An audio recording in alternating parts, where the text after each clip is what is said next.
Welcome into the KSO show. I am Mason Voth. That is Drew Galloway. Yes, we're here. We anticipate having a full week for you. I still don't sound 100% normal, but I feel a lot closer to 100% normal. Drew has recovered, so I think we've kicked the flu bug. Here's to hoping that K-State kicks it as well, because I think that was the reason why there were a couple of guys that weren't even with the team on Saturday. And I know that people talked about it maybe having some impact on the K-State women on Saturday. So it's certainly going around. Like I told you, Drew, I just keep seeing all of the news stations, the local news outlets aggregating that this is the worst flu season in 15 years. And KSO, we found that out in a pretty significant way. So yeah, we've kicked the flu, and I'm gonna kick this me being in a bad need of a haircut tomorrow as well. So I'm just always aware of the fact that people can tell when my hair is getting bad. So yeah, that'll be gone as well. And I'll be a changed person by the time K-State tips off with Arizona tomorrow night in Bramlage Coliseum. Hopefully I'll be there. So if you're the snow, just push that forecast a little further down the road. Don't start until I don't know, let's say 1 a.m. just to make it safe for me. In case, game goes to I'll be overtime and I'm around longer. I'll be the greedy one and just say, don't come at all. Like, we don't need you. We were already here. The snow at my apartment from the last snowstorm in December just melted 2 weeks ago. We don't need more. Yeah, the amount of snow that's still on the ground from piles in Manhattan is impressive to me when I go up there, because I mean we got a lot down in Wichita, and I was aware that Manhattan got a lot more than that, but it is wild to see. Oh no, that's how significant it was. It is still there. You can still see it, but that's coming tomorrow at some point. Hopefully, most people can make it to Bramlage and watch K-State Arizona before it impacts their travel on the way home. And we'll get to K-State Arizona in a little bit. Also reflect a little bit more on K-State's current 5-game winning streak that continued. I was going to say concluded. It continued. It's still alive with their win over Kansas on Saturday. But we got to start with some significant football news, Drew, and that's what we learned at the start of Friday. It kind of came out of nowhere, and as most of this would. I mean, it was an NFL coaching search that ends up impacting K-State football. So for the second consecutive year, K-State is losing their offensive coordinator on, right there next to a big basketball game coming up. Last year it was K-State Villanova. They lose Colin Klein. This year it's the day before the Kansas game. They lose Conor Riley to the Dallas Cowboys. I did not think that I would be seeing my NFL team poach a K-State coach when they hired Brian Schottenheimer. But here we are. Conor Riley is leaving K-State to go be the offensive line coach for the Dallas Cowboys, where he will reunite with Cooper Beebe. And maybe being there, he can say, hey, you know what? We should play that little running back Deuce Vaughn, because I guarantee I know how to get guys to block for him. So maybe that's the wish that everybody should have. How stunned were you by this news that Conor Riley is going to be the next line coach for the Cowboys? Yeah, this kind of came out of left field, and I think for everybody. And I've seen people be like, "How did you not see this coming? Like, what are we paying for or whatever?" Because I don't think that anybody really anticipated this, because Conor Riley and Coach Kleiman have gone way back, all the way back to the North Dakota State days, and now here at K-State. And then you don't really anticipate NFL jobs for a lot of college coaches. Like, I know when Scott Fuchs left Kansas last year to go to the Tennessee Titans, that was one to be the assistant offensive line coach. So that one kind of came out of nowhere for KU. When Nathan Shieldhouse left to be the passing game coordinator for the Rams, it also kind of came out of left field for Iowa State people. So you just don't really anticipate it. And there are some times where you're like, okay, maybe the next path for this guy is to be a group of 5 head coach or something. And you don't really think about the NFL very often. So yeah, very out of left field, but also just a big time opportunity for Conor Riley. And as somebody that has never really liked the Cowboys, but now the Cowboys Mm. have a lot of K-State ties. It's like, now I got to think about rooting for the Cowboys a little bit more. But especially when Brian Schottenheimer was hired by the Cowboys, like I had no idea that this was even like a remote possibility. Yeah, this is the thing with why it was so out of left field to people here is this was an NFL coaching search. Like this is NFL circles, and as a Cowboys fan, I follow along with a lot of what's going on here. There was nobody there talking about Conor Riley. Like the second that I think was it Pete Thamel that first Yeah. mentioned it. Second that happened, that was when then I started seeing Cowboys people get on the backs of it. So yeah, just kind of unexpected. It's a great move for Conor Riley. We know that a lot of these coaches, when the opportunity to go to the NFL comes, you should probably take it and go for it, especially just depending on what you see the trajectory of your career being. And as we also know, like the way the college game has changed so much, this is Conor Riley is going to be able to go and strictly be a great offensive line coach, which we know is a fact. We know that he is a great offensive line coach. The jury was still out on what he could be as an offensive coordinator in college football. And then, I wrote it on the board today, like, and I could be totally off here. So I'm not saying this is a matter of fact, but I never got the vibe that the next logical step in Conor Riley's career was head coach somewhere.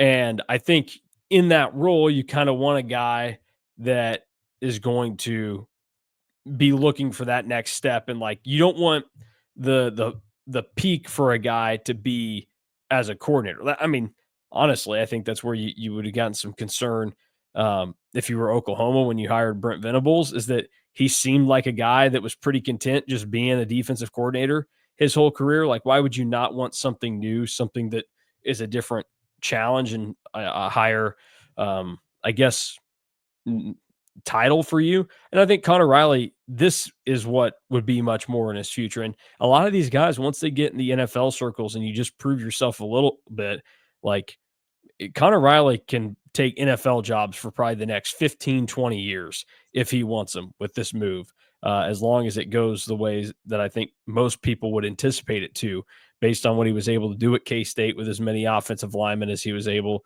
to put into the NFL. And then also just everybody that's played for him loves him. And I think that's one surefire way to get yourself kind of locked into it. So it was surprising for K-State, but in the moment, then you think, okay, what comes next? The biggest thing for K-State is making the decision on who to replace as the offensive line coach at K-State, because there was a pretty logical step that would be made in who takes over as the full-time offensive coordinator. Because I don't know, some people forgot, but it did seem like there was an aspect of that some were kind of freaking out, like, oh, you're losing your OC at this time. Matt Wells was still on the staff, the co-OC from last year, your quarterback's coach. He's called plays before. He was a head coach at Texas Tech and Utah State. He oversaw Jordan Love's best season at Utah State. Like, you got the guy, and K-State made it official today, announcing that Matt Wells will take over the full offensive coordinator duties for 2025, as well as retaining his quarterback's coach role as well. And he obviously did some good things in year one as the QB coach at K-State. Avery Johnson set the single season touchdown pass record for the Cats. Avery Johnson also had the fifth most passing yards in a season for a K-State quarterback, and the only guys in front of him, people will know, Jake Waters' season, which is number one all-time, 2014, where K-State had two 1,000-yard receivers with Tyler Lockett and Curry Sexton, and then two Josh Freeman seasons, because it's Josh Freeman. All Ron Prince was doing was chucking the ball with him. And then Michael Bishop in 1998, the best K-State team of all time. Those are the only four seasons that were better than what Avery Johnson did throwing the football last year for K-State. And he did that as a true sophomore in really a situation where you had one of the best running backs in school history behind you that you were still giving the ball plenty of times to. And I think people still looking at Avery and saying there's a lot of room to grow with the arm. And it's not just that he could get better there, it's that people also think he is going to get better. So now Matt Wells is going to have full control over Avery Johnson getting better. What are your expectations for Matt Wells getting to be the play caller in 2025. Yeah, my expectation with Matt Wells as the play callers, I imagine that from a base scheme of what K State wants to do, everything will be pretty much the exact same. Like, I mean, Conor Riley kind of ran a lot of what Colin Klein ran. And I imagine that Matt Wells will run a lot of what Conor Riley and Colin Klein both ran, but just have his own little wrinkles to it as well. I imagine that even with Conor Riley being the offensive coordinator in the bowl game against Rutgers, the offense probably looks pretty similar to that. I think that you'll see a little bit more emphasis on the passing game and how that can really evolve, because I think that we saw its first little steps in the bowl game, but I think that we'll really get to see it take off a little bit more next year.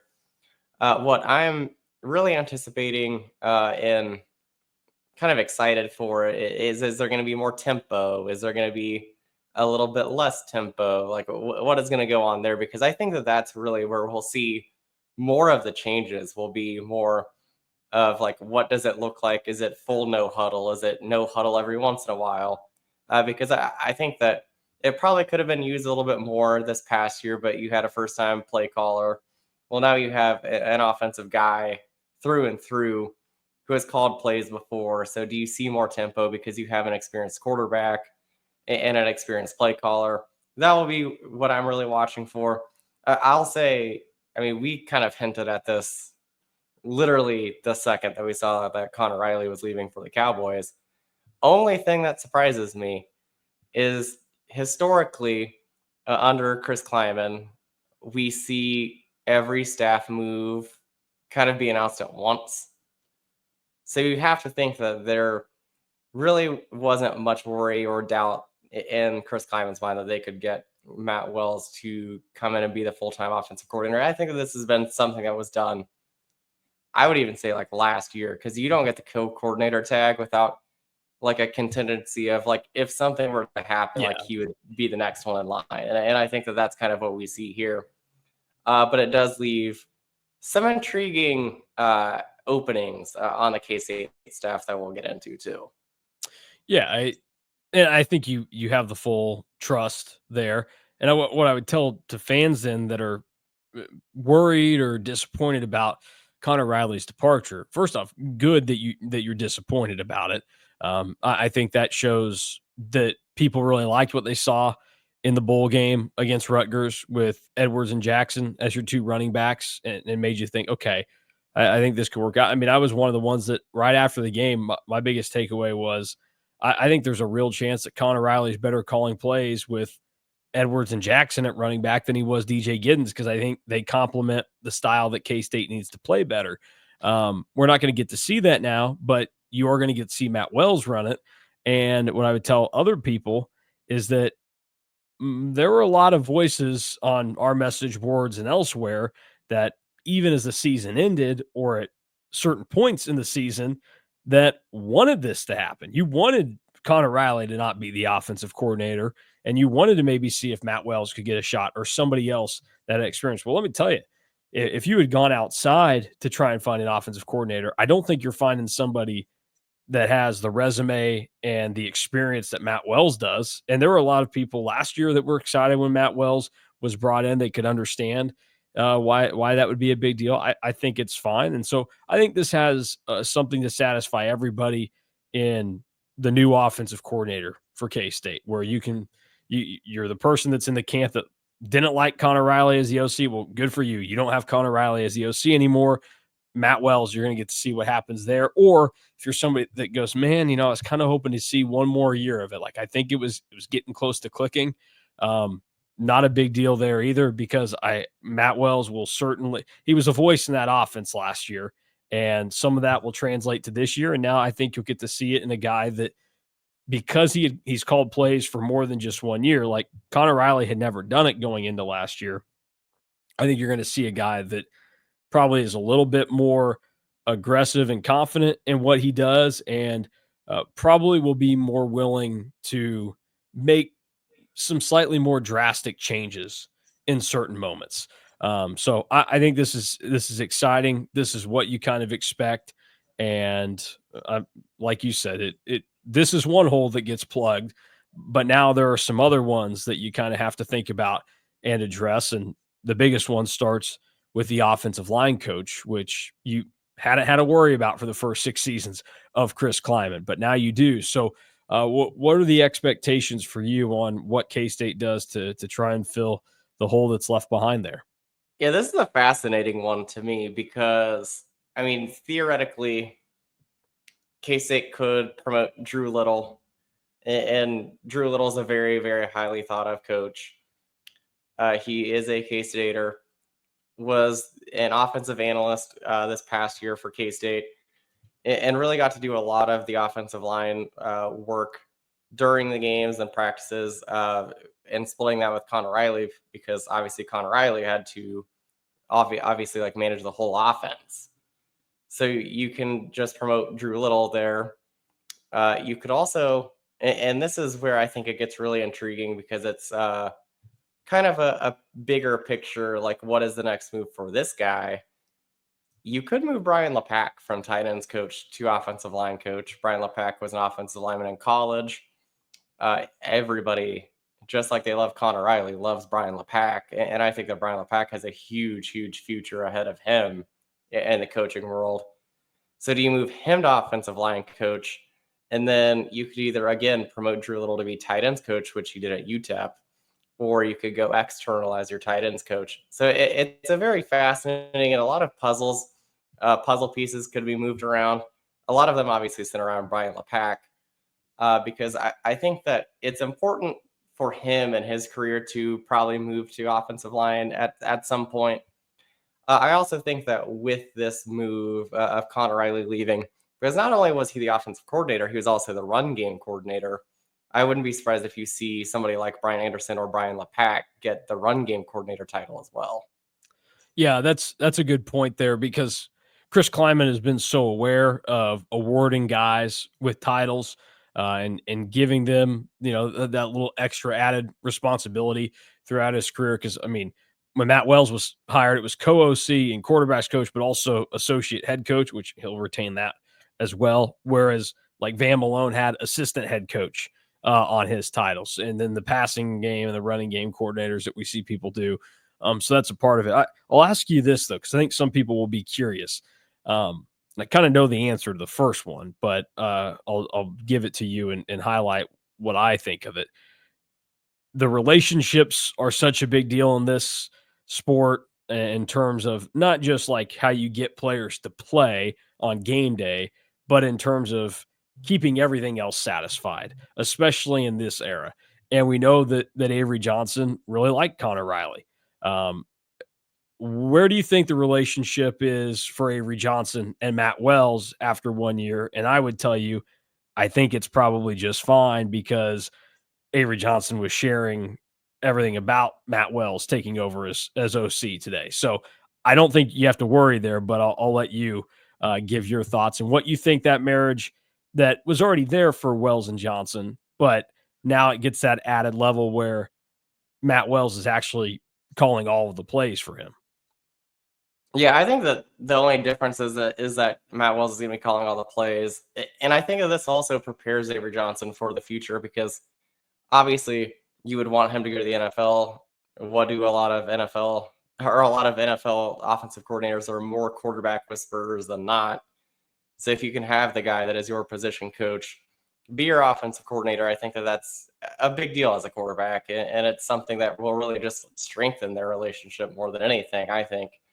But yeah, Avery also loves Conor Riley. He also loves Colin Klein, and he seems to really, really love Matt Wells as well.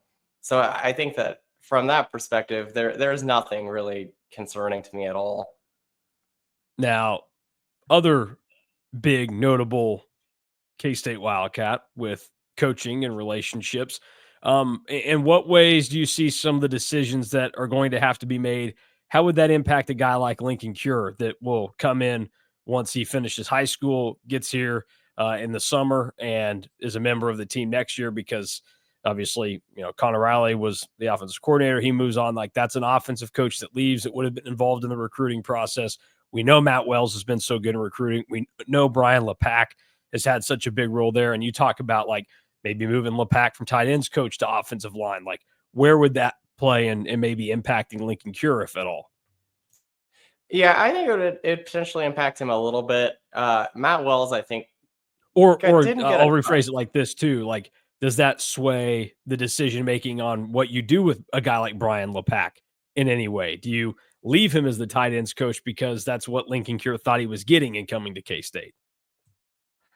I don't think that you necessarily change what you're doing because of one player, because I think that if you think that Brian LePack can be just as good of an offensive line coach as Conor Riley, like you have to make that move if that's what you think.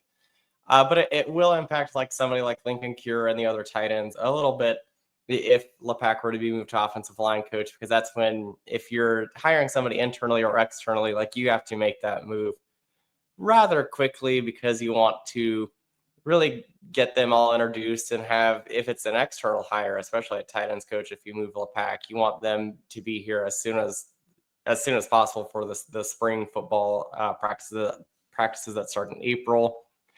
But also, like, Wells did a really good job with Cure recruiting him. Chris Klein did a good job with Cure and recruiting him.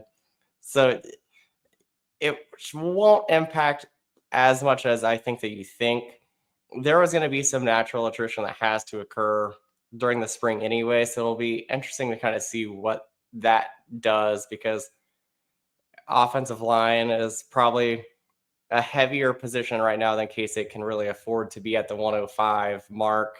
So you're probably going to see guys leave, but you're probably going to see them leave anyway. It's more of, do you keep the guys that you really want to keep around? And I think that K-State will do that for the most part.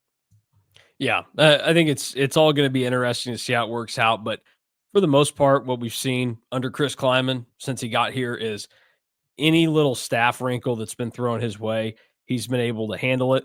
Whether that's the fact that the very first defensive coordinator he hired when he got here, uh, before they had barely gotten anything moved into offices, Ted Monachino was hired by the Chicago Bears, and they lost their defensive coordinator, and they had a pivot, and that's how they ended up with Scotty Hazelton.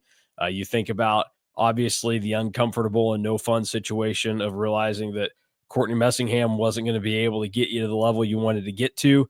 Chris Kleiman had to fire one of his best friends after the 2021 season, and he did it, and they won a Big 12 championship the next season. So it all kind of worked out in that regard, and we continue to see this working as well. I also want to hit on this a little bit. The 2026 recruiting class, we're kind of seeing it's a little bit kind of in flux, because they're, number one, they aren't getting a lot of guys in state. But number two, it's just going to be a smaller class. They're being a little bit more selective. My guess is that we see kind of a pause and a reset a little bit on the offensive line for the 2026 class. Just wanted to hit on that, because that was something that I meant to talk about when talking about like Lincoln Cure and the other guys that were that we were talking about, like the offensive line. But offensive line recruiting, and then potentially, obviously, like tight end recruiting. We know that Ian Premer will still be a primary target no matter what happens with Brian LePack, if he moves to offensive line or stays a tight ends coach. Yeah. So just in simple terms, for an idiot like myself, you're saying minimal offensive linemen in the 2026 recruiting class. I think that this class is going to be smaller anyway. Like, I've seen and heard potentially like maybe 14 players total from the high school ranks. So probably one or two offensive linemen is probably all K-State's going to need to take anyway. Is there a world where zero offensive linemen would be realistic in this class? Probably not, because I think that you need to hit every position still, but I think that you don't need as many. And I think that you also have to keep room for the portal. And that's the part of the equation that, going to the 105 roster limit, you probably can't take a huge high school class this year, because they just took one huge one in 2025. Yeah, honestly, maybe a little bit bigger than what some others would have done ahead of the roster limits, because you bring in all those high school guys. You're not telling them they don't have a spot on the team next year. You liked them enough out of high school 5 months ago. You're not going to say, get out of here. So yeah, that'll be interesting to follow along with. With all this football news, good reminder that the first place that Matt Wells will ever call a play by himself at Kansas State University will be in Dublin, Ireland next year. Yeah, I know everybody was thinking, man, these guys were sick. We got a break from these reads. Nope, guess what? We're back. We've got the Great reads segue, for you. though. Yeah, well, I'm trying to keep it locked and loaded, keep the show moving in the right direction because Wildcat football will kick off the 2025 season at the Aer Lingus College Football Classic in Dublin, Ireland on August 23rd, 2025. We are getting very close to being half a year out from the game. This is your chance to cheer on the Cats as they take on Big 12 rival Iowa State on international turf and make history. Visit cats2ireland.com for information on official travel, hospitality, and airfare packages. That's cats, the number 2, Ireland.com. And then for those of you that said, nope, I got all that other stuff handled. Maybe you've got some long lost Irish cousin that you're staying on their couch that week. You don't need to the hospitality. You've already got it with just some random relative or maybe I don't know. I don't know what your connection is over there, but you say, I don't need anything else. I need my ticket. Well, good news is single game tickets for the Aer Lingus College Football Classic are now available. Everybody can get those online at kstatesports.com or over the phone and in person at the K-State ticket office for, I think, the duration that they will be available there. So I am not privy to how many tickets are available to you. So could be many, could be none. So you should probably get on it and make those plans really just because you want to be a good planner in life. You don't want to just, I'm kind of somebody that flies by the seat of their pants. My wife hates it. I make plans like a day or two and they'll be very detailed, but I don't really see any need. Like I get it figured out. I'm fine. I can handle myself, but maybe start making a plan because you're going to be going overseas to watch K-State play a football game against Iowa State in Ireland. I about called them Ireland State. That would seem like an unfair advantage if K-State was going over there to play Ireland State. Would also be a very funny name because, plenty of people will drop the, no, Wichita's not a state. Ireland, definitely not a state. They are a country. So I guess we'd call a school like them Ireland country. You want another great kind of transition and segue for you, Drew? We're talking K-State football. We saw some K-State football players enjoying themselves on Saturday at the K-State KU basketball game to take in the red hot Wildcats as they took down Kansas 81-73. One of the ones that was right next to us was, well, actually, you know what? I'm not going to name names because I don't want to get in trouble for the story that I might share. But let's just say they were being students. They were not being athletes. They were being students there. They were involved in every way that you would expect a K-State student to be involved in that game in Bramlage Coliseum. I think most of you can probably understand that they were saying what that would be 2 words, I guess, 1 word and an acronym. They were saying that and having a good time, which is exactly what you should probably want and be proud of if you're a K-State fan, that they were embracing it. We talked to Fan after the game, but Drew, you've not been able to verbalize your thoughts on the game. So before we get into the win streak at large, go ahead and tell us about your thoughts on the game and basically every step of the way, how you felt like it was going, because after the first, I don't know, 10, 12 minutes of the game, it seemed like K-State was just in cruise control, and they pretty much were. Yeah, first, gonna get into my Ireland fun fact. Have a timely one for this week. Yeah, sorry, I forgot. And it's timely, I about completely screwed it up for us. It's timely. So Saint Valentine buried in Dublin. Don't know R.I.P. where though. I'm sure that you could find that somewhere, but I did not want to try and find that. But yeah, so that was probably the calmest and most relative ease out of a KU game since the 2011 game when Jacob Pullen scored 38. Like the first few minutes, it was like a kind of a haymaker going a little bit back and forth. Both teams were playing with frenetic pace at the beginning of the game. And I think that there was a time where both teams were very exhausted during that first few minute stretch. But then both teams really settled in a little bit, and K-State was able to take control because the KU defense was just worse than the K-State defense, because K-State was able to really penetrate and take advantage of the matchups that they got. I mean, I think that the one thing that was really noticeable when he was in was K-State was really attacking Flory Badinga and taking advantage of where he was at. They're taking advantage of where Hunter Dickinson was, and really just getting every matchup that they possibly could have wanted on offense, and they were finding it. And this team really is starting to go as Doug McDaniel goes, and Doug McDaniel was fantastic against KU with the 15 points, 11 assists, 6 rebounds. He's been rebounding extremely well of recent as well. So you kind of got to see the whole package, and we've kind of said that K-State's been turning a corner and turning a corner and turning a corner, which means that Saturday shouldn't come as a surprise to a lot of people. This is a KU team that has really struggled on the road. Has especially really struggled on Saturdays for whatever reason. So you see that, and I know that DY pointed it out, and one of his instant takeaways, like, it shouldn't come as a surprise. It shouldn't come as a surprise because at this point there is no fear anymore when K-State plays KU in Manhattan, and I think that's a strong testament to Jerome Tang and his staff, because they said expect to win after the first year that K-State beat KU. And now they followed that up with 2 more wins, and especially this one being as comfortable as it was. The score does not indicate how that game played out and probably how it should have been. Like, this game wasn't even really that close. And we talked about in Allen Fieldhouse, the final score was probably a little bit worse than it was because they played even after the first 5 minutes. This game was the opposite of where the last 5 minutes KU went on a little bit of a mini run to cut it to 8.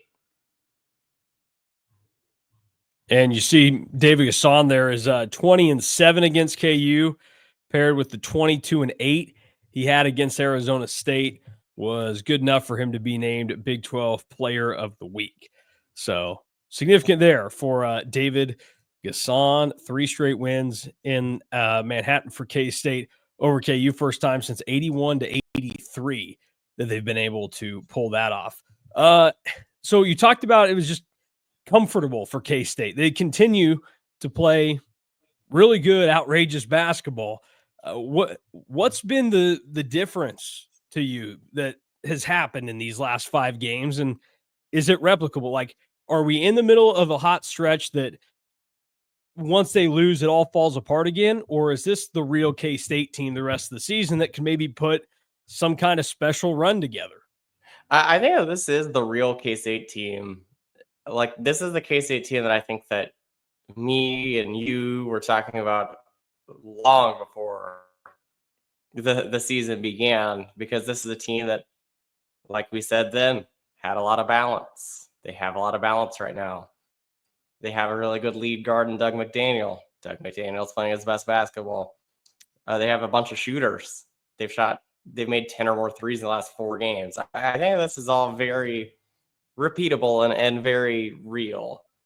The one concern I think that I would have would be potentially having tired legs, because they don't have as much depth as we thought that they would.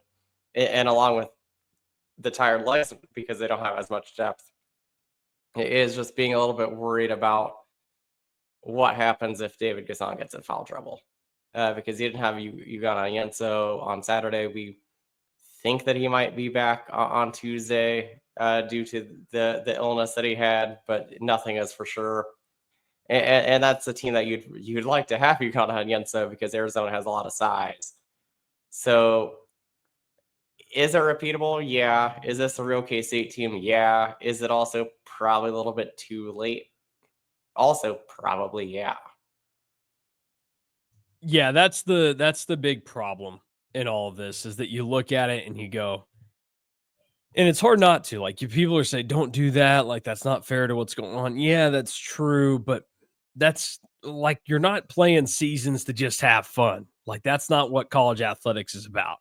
It's about winning and getting into the NCAA tournament, and that's what people care about. And the one good thing that this team has done at this stage is at least get into a position to where that is some still kind of far-fetched dream that can be had, but more people nationally are starting to recognize it now. And you kind of have to. I mean, this team's 6-6 in the Big 12. They've ripped off 5 straight wins.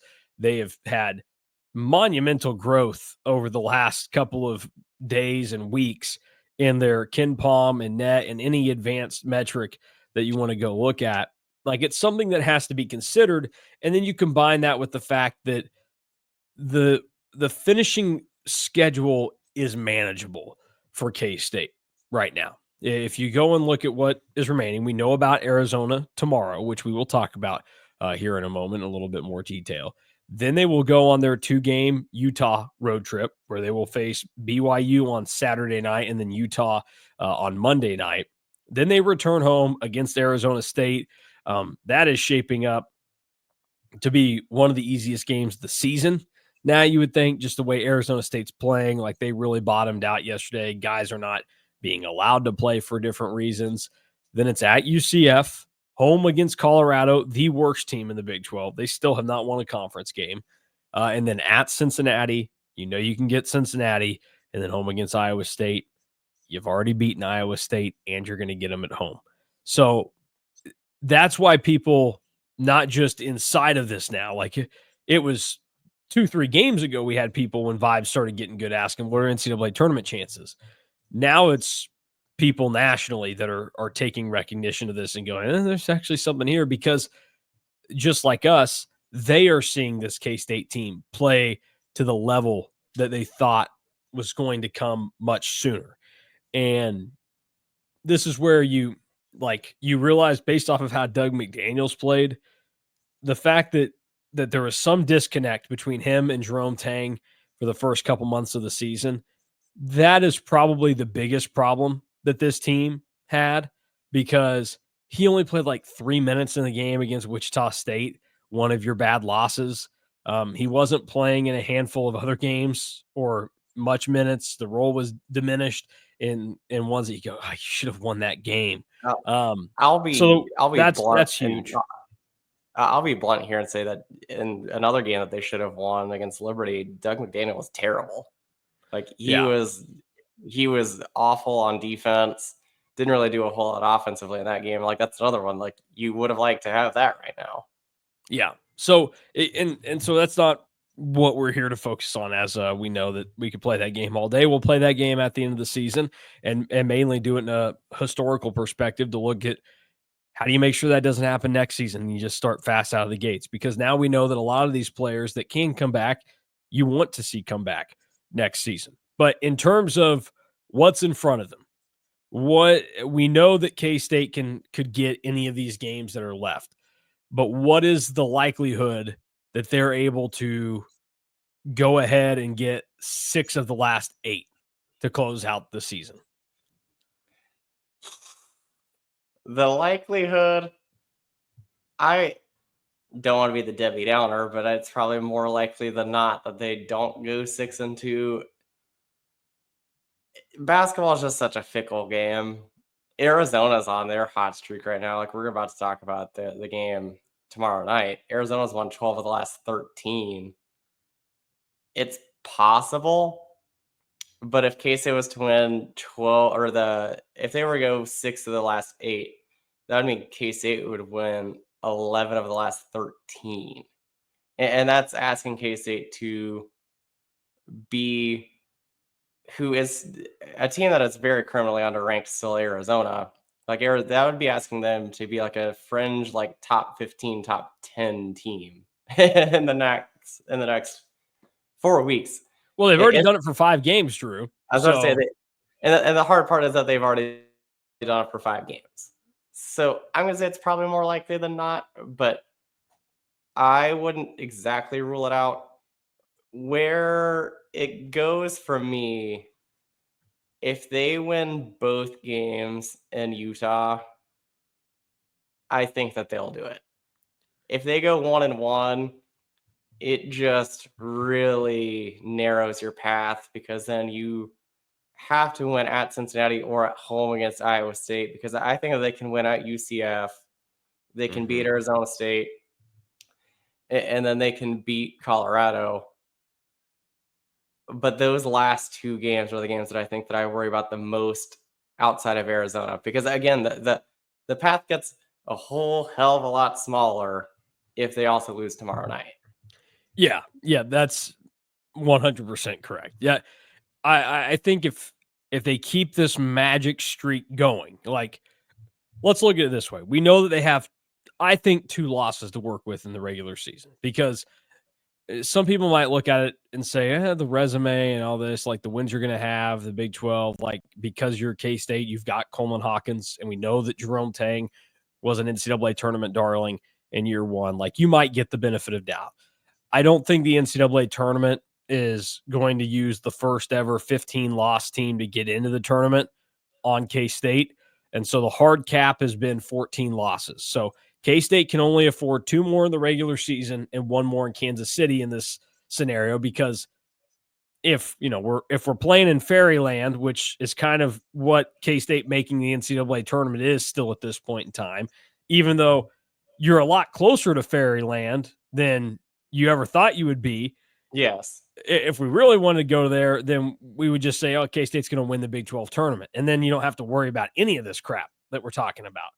But we're still a distance from Fairyland. So we still see the green sign on the side of the road, and it still tells us we got 500 miles to go to get there. So, But that's also where, like, we've talked about, if you want to even like have a remote possibility of making or of winning the Big 12 tournament, you have to get in that top 8. And right now, in the top 8. yeah, although with tiebreakers right now, they are relegated to 9th. So they would still be on loser day, but we'll see. A lot can happen. They control their own destiny if they beat BYU this weekend. So get excited there. But A I Baylor want to loss get tonight also makes it interesting. Drew. I want to take us to Fairyland, Drew. So we're gonna play in it for a little bit.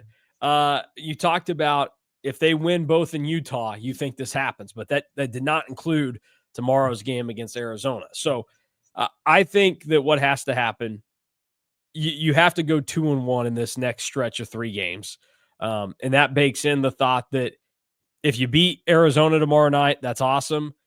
I just don't know that you go on the road to Utah and get both of those games against Utah and BYU. So I think you bake in a loss there. Or obviously it could happen against Arizona. If that takes place, then to buy yourself that game on the back end, what you don't want to have happen, you don't want to have the 2-game buffer zapped in back-to-back games or a short period.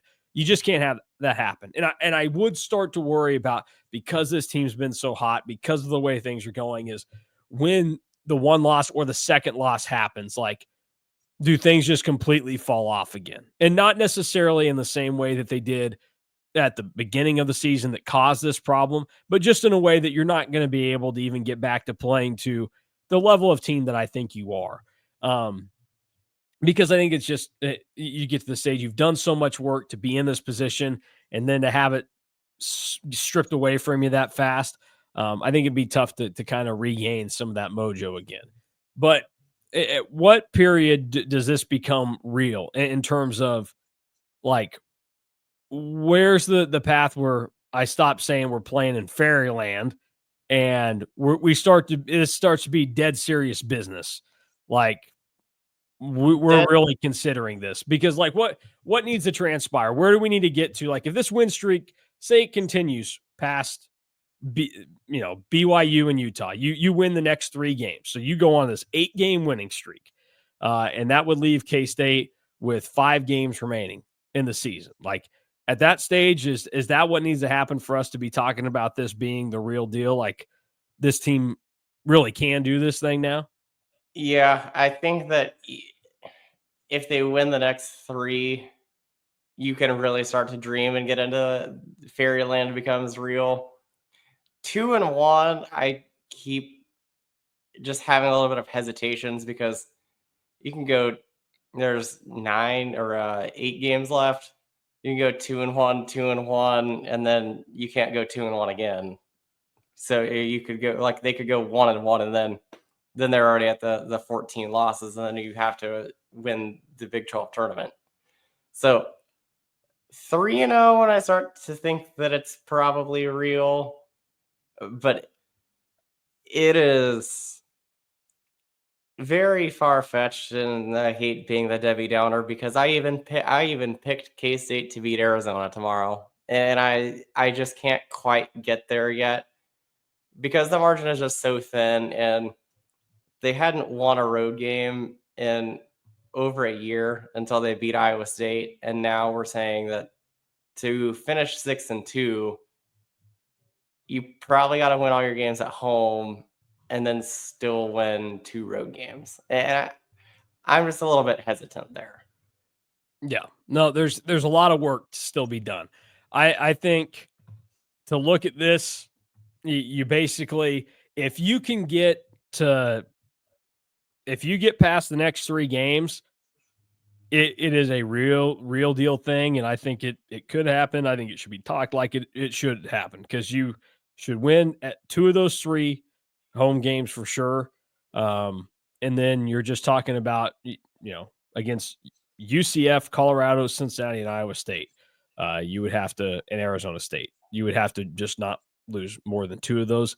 That's doable if this team keeps playing at that level. But it's like, I think the earliest date possible where we start taking this to where we're no longer in fairyland, we are actually in reality talking about this being an NCAA tournament team, it would come on next Sunday against Arizona State, where either going into that game or after that game, especially if they win, you're talking about it being a serious deal.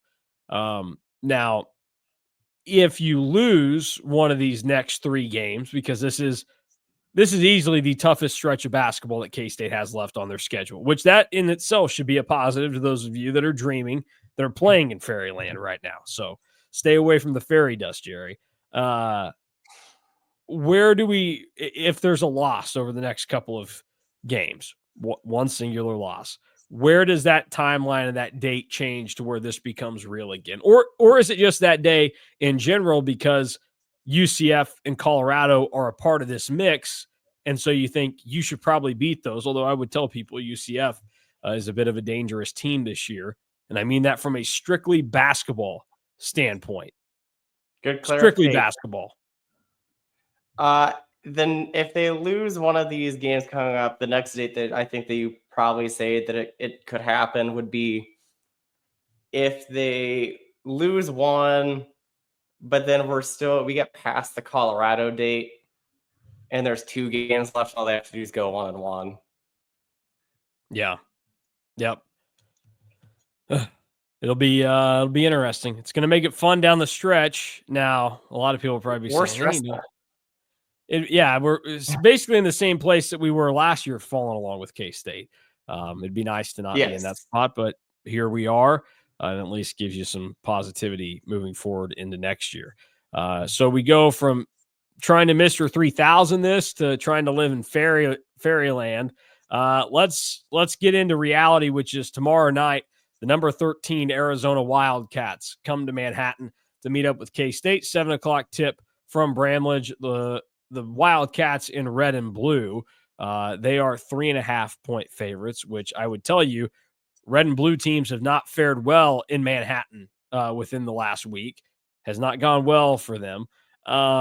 You already said that you're taking K-State in the pick and preview. What's the reason for that? And why do you think K-State can get Arizona, who has been, like you said, 12 of their last 13 they've won? Yeah, I think that K-State just matches up well with Arizona. Arizona's a very strange team when you look at them analytically. They aren't very good from 3. They're really good from 2, which is interesting, and they use a lot of their size there. They're a really good rebounding team, but for me, part of the why I'm picking K-State is that this is a tricky spot in the schedule for Arizona. We talked about it last week when K-State went to Arizona State, that was sandwiched between playing Iowa State and then playing KU. Well, Arizona, this game for them is sandwiched between a late night, which isn't really that late there, but is a late night tip against Texas Tech on Saturday. A game that was really impactful in the Big 12 standings because I don't know if people realize this. Texas Tech would have been tied for second if they would have beat Arizona in that game on Saturday. And then the K-State game, and then the K-State game is sandwiched between that and then playing at home against Houston, which are the two top teams in the Big 12 right now. The winner will be in sole possession of first place. So, tough spot on the schedule. Arizona for their first time coming to Manhattan in a really long time. Just a weird kind of just a vibes matchup that I think that K-State can pull it off. And I think that part of the reason that I think that K-State can pull it off is that they've been shooting so well. And Arizona is just not a great shooting team. I said I'm picking preview. Caleb Love can shoot Arizona into a game and win like he did against Iowa State. But in the first 38 minutes of that Iowa State game, Caleb Love was shooting Arizona out of the game. So you kind of get what you get with Arizona, and they've really started to figure things out. And he probably won't win this award, I don't think, because there's just some other good candidates in the Big 12. But Tommy Lloyd should probably be Big 12 Coach of the Year for how he has turned Arizona around. They had a disastrous non-conference. It was much tougher than K-State's, but Arizona looked dead in the water at times during the non-conference and have now rattled off 12 of the last 13 wins. By the way, all-time fumble by TJ Otzelberger in the Coach of the Year race over the last couple of weeks. That thing was basically going to be locked up as his in the Big 12 and maybe even nationally. And now, like, we're talking you're McCasland at Texas Tech is going to have a claim to it. Tommy Lloyd could have a claim to it. Obviously, Kelvin Sampson is going to have a chance to go and claim it. It should be Tommy Lloyd, but my guess is that it'll end up being Grant McCasland. Or, hey, maybe if West Virginia gets it turned around again, Darren DeVries probably gets some consideration for the train wreck that West Virginia was, especially now, like, they announced that Tucker DeVries was out for the season. So, like, you lose one of your best players, and if you can still tread water, that'd be impressive. But, yeah, the Arizona spot in the schedule is notable because you would think, like, nobody's taking K-State for granted now with how they're playing. But if there was a team to do that, it would be somebody that might be in Arizona's shoes, where you look at, like, what their schedule is. You're looking and you're like, where's our break at? Where do we get our break during this stretch? And for Arizona, they're having to kind of come to the decision right now that it's K-State, because it's Texas Tech at home, like you mentioned, and then big home game with Houston on Saturday. Then after that, they're on the road at Baylor, which will be difficult for them. By the way, that game had gotten moved to a 9:00 Central Time start in Waco. So I feel bad for the Bears fans. Good thing there's only like 5,000 that go to games. So I'm sorry. I'm sorry to Jerome Tang for that. That probably was not nice of me. You gotta be careful with that now. So I think that's a benefit to K-State. You're right. This is kind of a tricky Arizona team to figure out. And the thing you mentioned about K-State is they've shot the ball a lot better lately. And I think there would be some people that would start to say, well, that's probably going to wear off at some point, right? But when you think of how K-State's done it, we're starting to see a little bit of what you and I talked so much about in the offseason, where they've got all these different guys that can shoot the basketball. Doug McDaniel is starting to make some shots from the outside to help you.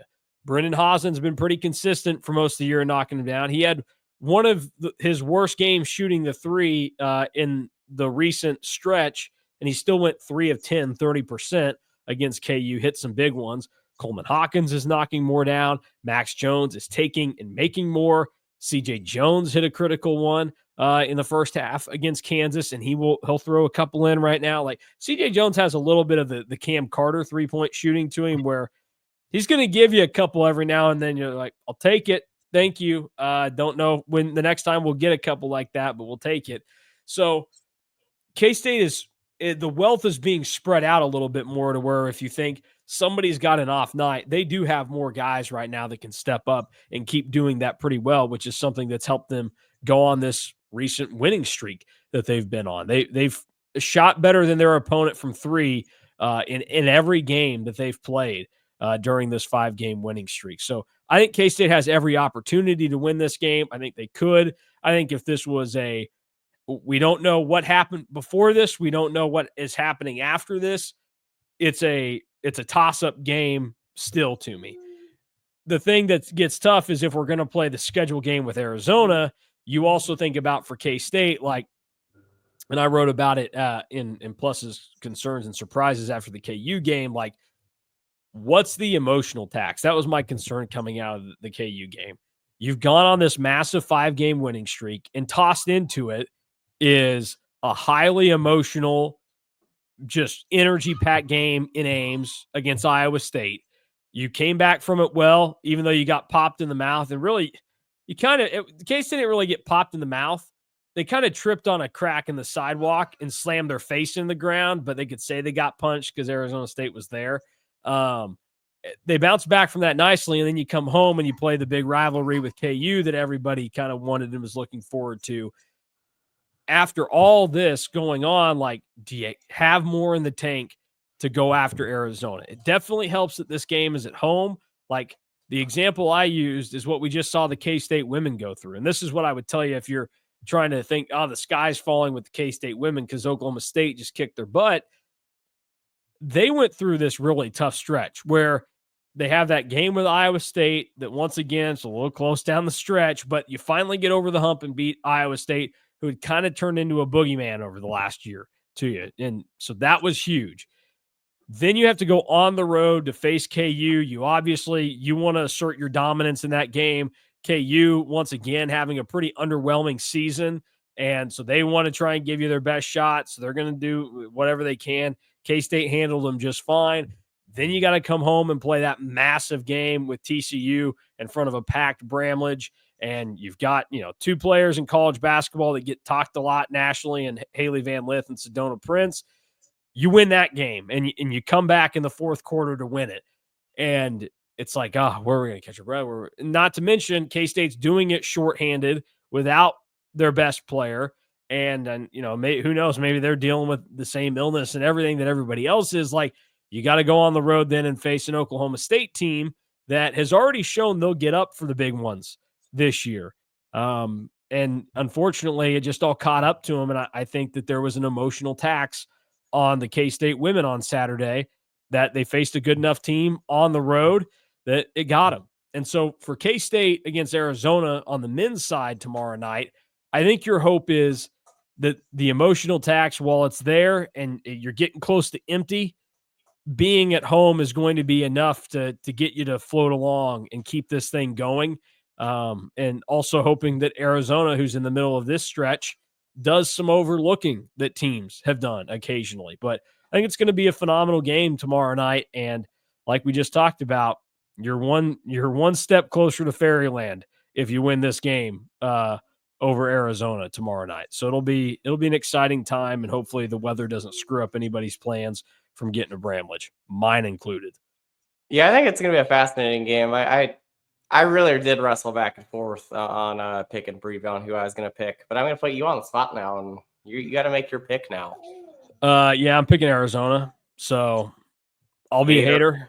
Yeah, that's fine. I just you play against a guy like Caleb Love. I think it scares the daylights out of a lot of people. Just like, yeah, that guy's probably going to go off for some reason against my team. I think that it's just such a random thing. They've got some other guys that have started to play better. That's another part of their big winning stretch that they're on here in Big 12 play. But I don't know. They've very, very easily could K-State win this game. But there is a little bit of concern here that Arizona's playing great basketball right now. They were supposed to be a good team to start the year, and they've played at this high level throughout Big 12 play. But you go and look at what they've done so far this year. This is going to be the toughest crowd that they've played in front of this season. Like, they their Big 12 games so far this year have been at Cincinnati, at West Virginia, at Texas Tech. So you could maybe argue that one in there, but Tech was 3-2 there. So I don't know. But this will be a tough one. And also you're playing the team that K-State thought they'd have back in November. You're playing them right now. So you're getting the best version of K-State. And we've seen how that's gone for the last 5 teams that have faced K-State. And those are teams that are on totally different ends of the spectrum there. You've got Iowa State and KU who are in the top 25, and you've got teams that are in the bottom of the Big 12 in Oklahoma State and Arizona State. And for most teams, they haven't even been able to be really competitive in the game. So we'll see how it goes. It'll be a fun environment. We'll be live after the game right here on K-State Online, whether I'm in my basement or in Bramlage. Again, I'd rather be in Bramlage. We'll see how that ends up working out.